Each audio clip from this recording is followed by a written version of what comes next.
They'll never let you win, and if you do, they'll twist the rules so you lose again.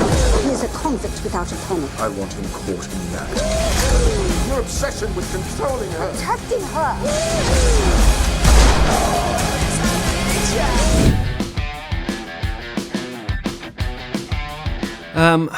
Well, yeah. I mean, it's full of frustration, that relationship.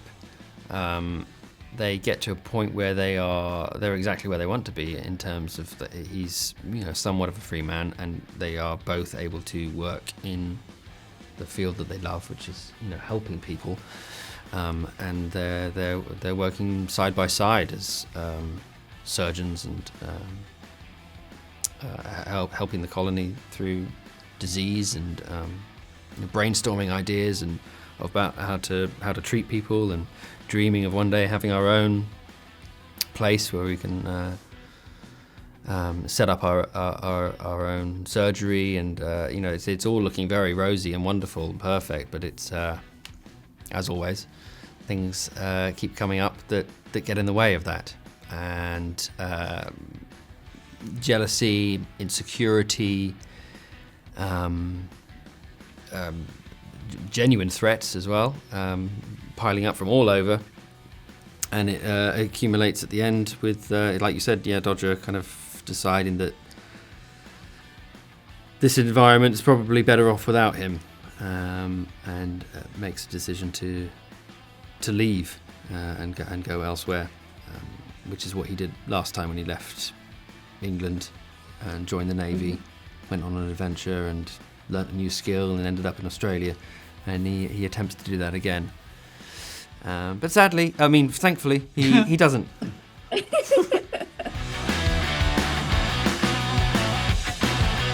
Well, it was a much discussed ending, and we talked a lot, all of us, to try and get that right. I mean, there was several versions where Fagin is indeed buried underground, but he was rescued before the end of the show, and also to get this moment right where Dodger does, stick the needle in him, because it's not like he knows what he's doing.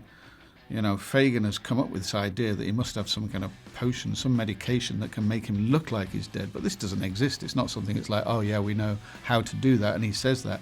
So it is a great risk he's taking, and I really like that, because it all goes a little dark, because even though he won't do it, and Fagin provokes him to do it by pushing his buttons, he does do it.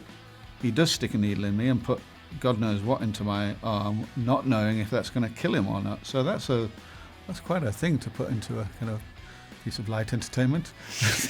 Yeah. And then indeed comically is buried, and at the end of the show we see him, he's underground, he's is he going to survive? We don't know, because he's not dug up. But I personally love that ending, because it's very unexpected, and it's rather dark, and it really calls into question this relationship and says a lot about Dodger, and especially that he's now going to flee without really checking on Fagin. You don't. You whether he doesn't know I'm buried underground. I don't know you're buried. But he doesn't know that I woke. He and doesn't know that I woke up from that. So it's I don't know what's happened to you, that's quite a profound thing to happen in a show of this sort. But I really like it for that.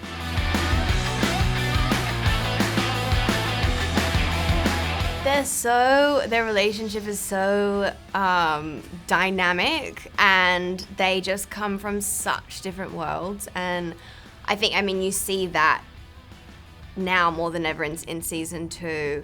Belle kind of really looking at his, I think she calls him an addict. You're addicted to this adrenaline and to be living on the edge. You're comfortable when things are dangerous and when your life is at risk, and that is something like what's the common denominator here? Like, you're always facing the noose. Is this just your baseline? Like, how can I start a life with you if I'm always going to be terrified? And so you see them grappling with that together, and then I think I love the ending. I think they are star-crossed lovers. I think they're destined to be together, and I honestly don't think that and nothing could stop them from being together, in my opinion.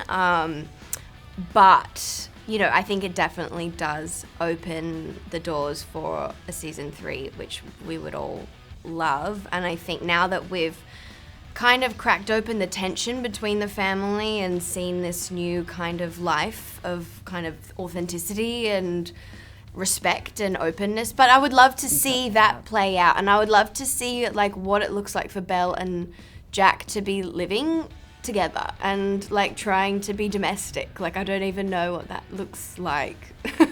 You know, that would be fun.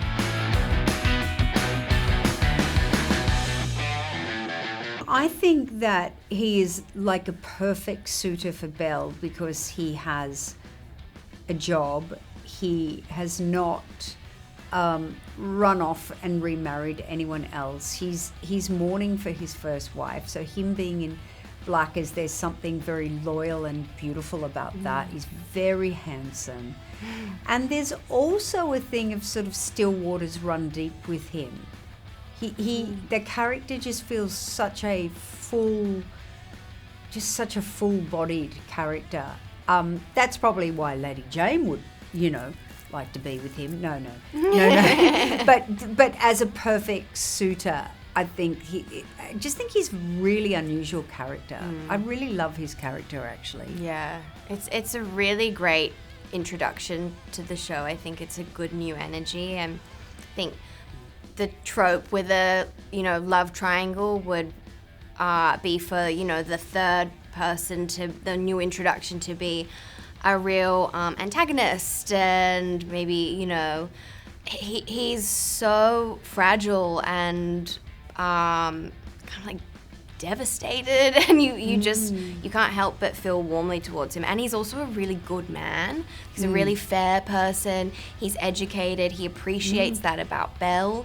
You know, they don't have the like crazy fireworks chemistry that Belle and Dodger do, but Belle's thinking, well, maybe that's a more sensible option, and maybe the right option isn't always like the most exciting one. And I think Luke Bracey does a beautiful job of kind of showing how nuanced that character really is. And I think maybe audiences will be a bit torn. It would be a much easier life.